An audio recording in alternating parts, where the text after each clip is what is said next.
Okay, good morning everyone. This is my first video that I make it outdoor. But on my background ខាងក្រោយបងអូនស្គាល់ថាទៅនៅខេត្តណាទេ I bet you guess it right. Okay.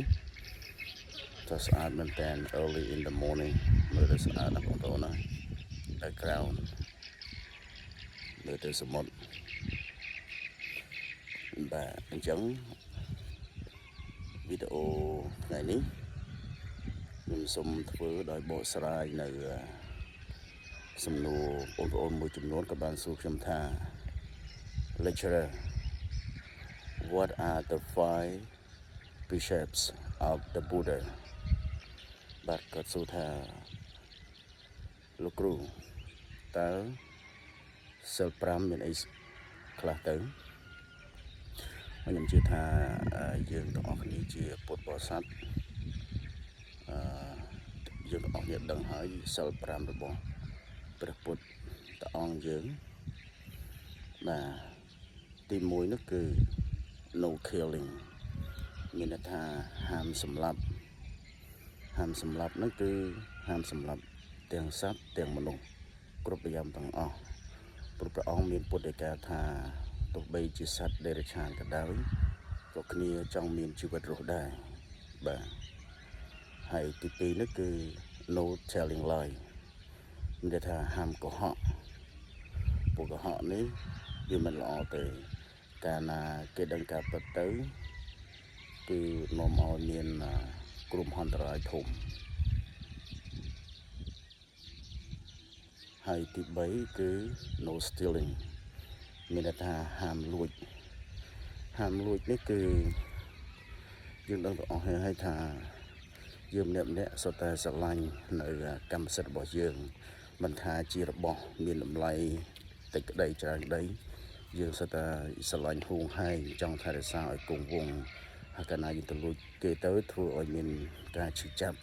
ដល់ម្ចាស់របស់ហ្នឹងអញ្ចឹងសិលទី2នោះគឺទី3នោះគឺហាមលួចហើយទី4គឺ no miss sexual conduct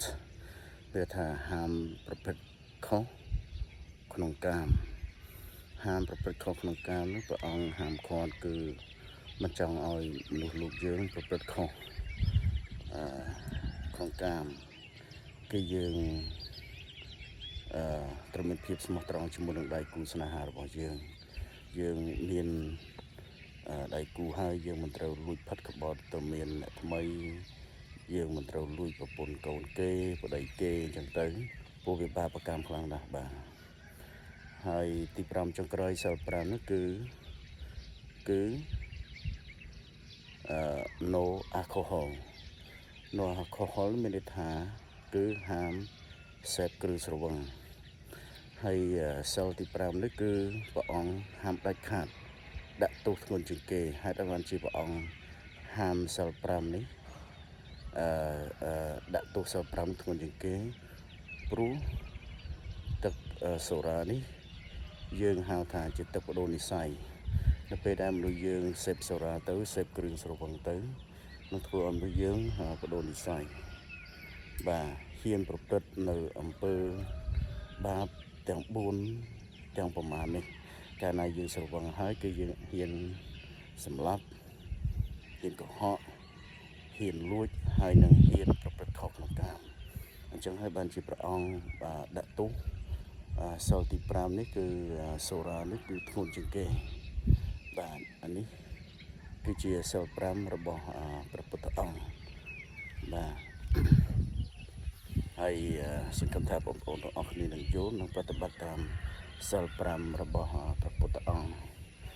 ហើយប្រសិនបើសង្គមមួយឬក៏ប្រទេសមួយដែល